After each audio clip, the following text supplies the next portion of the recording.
आज हम एक ऐसे शख्स की कहानी समझेंगे जिसने भारत की सुरक्षा की पूरी तस्वीर ही बदल दी, वो भी ज्यादातर पर्दे के पीछे रहकर। एक ऐसा नाम जिसे दोस्त तो दोस्त, दुश्मन भी बहुत अच्छे से जानते हैं। नाम है अजीत डोभाल। तो चलिए कहानी की शुरुआत एक सवाल से करते हैं। साल था 1988।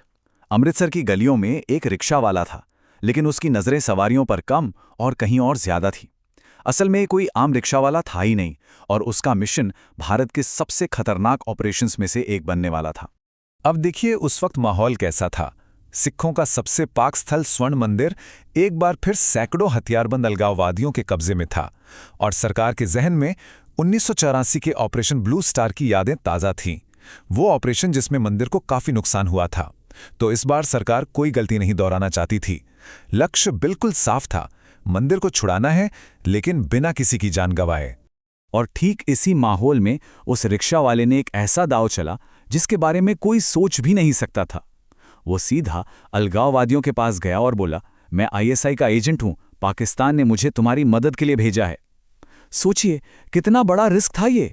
एक छोटी सी चूक और नतीजा सीधी मौत। तो ये रिक्शा वाला कौन था?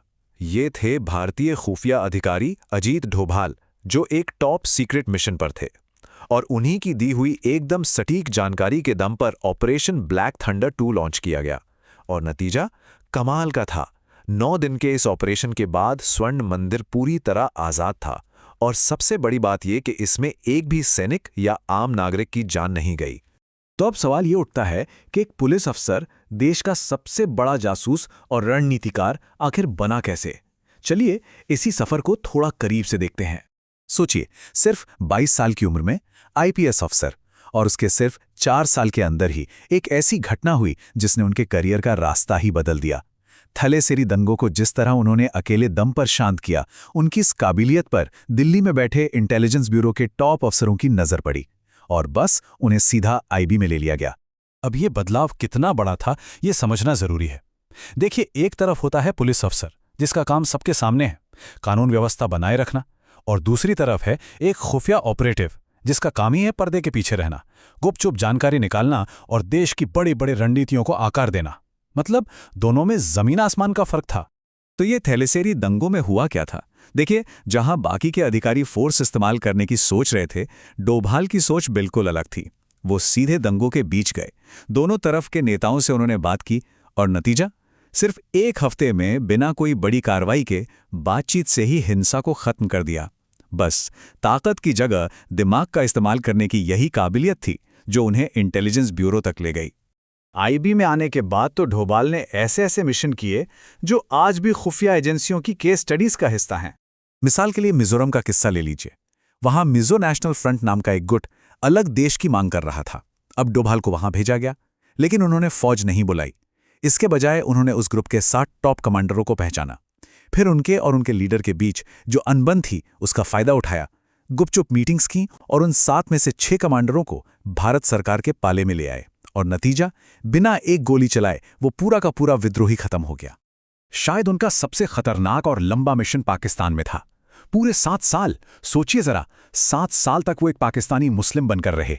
उनका एक ही मकसद था, पाकिस्तान के सीक्रेट न्यूक्लियर प्रोग्राम की जानकारी हासिल करना।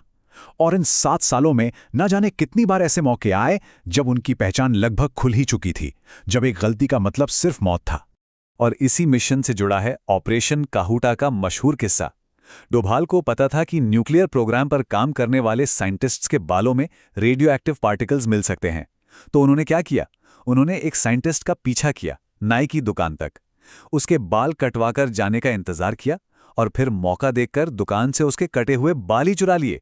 और उन्हीं बालों से मिले सबूत ने पाकिस्तान के न्यूक्लियर प्रोग्राम को कंफर्म करने में बहुत बड़ी भूमिका निभाई। और ऐसा नहीं कि वो सिर्फ जासूसी में माहिर थे, कूटनीति में भी उनका कोई जवाब नहीं था। साल 1975 जब सिक्किम पर चीन और अमेरिका जैसे देशों की नज़र थी, तब डोभाल ने ही पर्दे के पीछे रहकर वहां के नेताओं से बात की और ऐसी रणनीति बनाई कि सिक्किम शांति से भारत का हिस्सा बन गया। ये एक बहुत बड़ी स्ट्रैटेजिक जीत थी। अच्छा, तो सालों तक फील्ड में एक ऑपरेटिव की तरह काम करने के बाद अजीत डोभाल बने देश के नेशनल सिक्योरिटी एडवाइजर। और समझिए कि इस कुर्सी पर बैठकर उन्होंने भारत की सिक्योरिटी पॉलिसी की पूरी परिभाषा ही बदल कर रख दी। और यहीं से सामने आया मशहूर डोभाल डॉक्ट्रिन। देखिए, इसको ऐसे समझते हैं। पहले भारत की पॉलिसी डिफेंसिव थी, मतलब हम पर हमला होगा तो हम जवाब देंगे। डोभाल ने इसे बदलकर ऑफेंसिव डिफेंस कर दिया।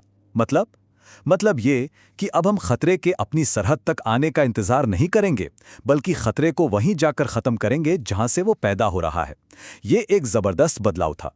दुनिया को सीधा मैसेज था कि भारत अब पहला पंच खाने के लिए खड़ा नहीं रहेगा, बल्कि पंच पड़ने से पहले ही वार करेगा।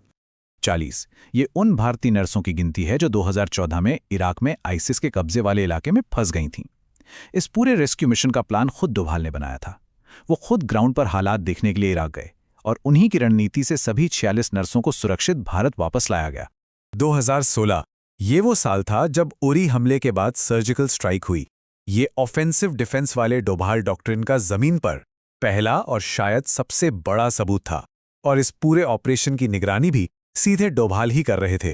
370 यानी आर्टिकल 370 जम्मू कश्मीर से इसे हटाने की पूरी प्लानिंग और उसे लागू करने के पीछे जो स्ट्रैटेजिक माइंड था, उसमें अजीत डोभाल एक सेंट्रल फिगर थे।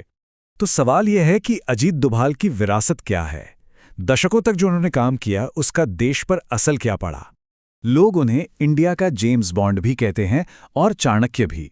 वो पहले ऐसे पुलिस अफसर हैं जिन्हें कीर्ति चक्र मिला, जो कि एक वीरता पुरस्कार है और आमतौर पर सैनिकों को ही दिया जाता है। यही नहीं, वो इकलौते ऐसे व्यक्ति हैं जो 3 बार नेशनल सिक्योरिटी एडवाइजर बने हैं और उन्हें कैबिनेट मंत्री का दर्जा भी मिला हुआ है। उनके डॉक्ट्रिन का असर क्या हुआ, इसे एक लाइन में समझना हो तो वो ये है: आज जब जरूरत पड़ती है तो भारतीय सेना दुश्मन के घर में घुसकर हमला करती है। भारत की सिक्योरिटी पॉलिसी में ये जो बदलाव आया है, यही उनकी सबसे बड़ी विरासतों में से एक है। तो कुल मिलाकर उनका सफर एक जबरदस्त ट्रांसफॉर्मेशन की कहानी है। एक लोकल पुलिस ऑफिसर जिसका काम था लॉ एंड ऑर्डर बनाए रखना, वहां से लेकर एक ग्लोबल स्ट्रेटेजिस्ट तक जो आज 1 अरब से ज्यादा लोगों की सुरक्षा की नीतियां बनाता है। ये एक पुलिस ऑफिसर से देश के सबसे बड़े स्पाई मास्टर और स्ट्रेटेजिस्ट बनने की कहानी है। और आखिर में सवाल यही बचता है कि एक स्पाई मास्टर का बनाया हुआ सिद्धांत, उसका डॉक्ट्रिन, आने वाले कल में 1 अरब से ज्यादा लोगों के भविष्य पर अपना असर कैसे छोड़ता रहेगा।